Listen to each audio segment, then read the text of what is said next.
Sumaya with a chance, a shot, and it's a goal for Bangladesh. Comeback হলো বটে, তবে আফসোস জয় পাওয়া হলো না। সাফ নারী ফুটসল চ্যাম্পিয়নশিপে বাংলাদেশের মেয়েরা ড্র করেছে ভুটানের বিপক্ষে। প্রথম ম্যাচে ভারতকে হারিয়ে টুর্নামেন্টের শুভ সূচনা করেছিল বাংলাদেশ। অন্যদিকে ভুটানের মেয়েরা প্রথম ম্যাচেও পাকিস্তানের বিপক্ষে ড্র করেছিল। বাংলাদেশের মতো কঠিন প্রতিপক্ষকে রুখে দেওয়া তাদের জন্য অর্জনই বটে। থাইল্যান্ডে নিজেদের দ্বিতীয় ম্যাচে ভুটানের বিপক্ষে খেলতে নামেন সাবিনা খাতুনরা। এদিন ম্যাচে প্রথমেই পিছিয়ে পড়ে বাংলাদেশ। ম্যাচ শুরুর 5 মিনিটের মাথায় গোল হজম করে তারা।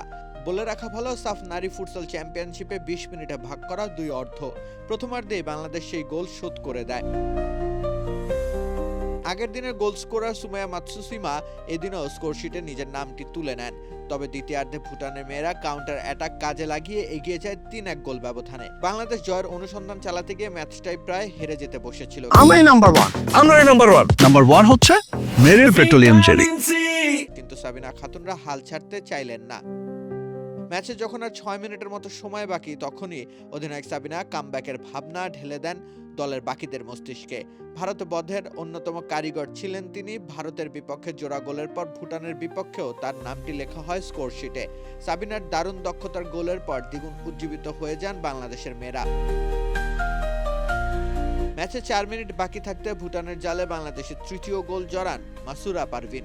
শেষ অবধি বেশ প্রচেষ্টা করেও জয়সূচক গোল আর পাওয়া হয়নি বাংলাদেশের। আরও 4টি ম্যাচে মাঠে নামবে বাংলাদেশের মেয়েরা। পরের ম্যাচ তাদের নেপালের বিপক্ষে। ভুটান ম্যাচের ভুল ত্রুটি শুধরে নেপালের বিপক্ষে নিশ্চয়ই জিততে চাইবেন সুমাইয়া সাবিনারা। রাকিব হোসেন রুম্মান, খেলা 71।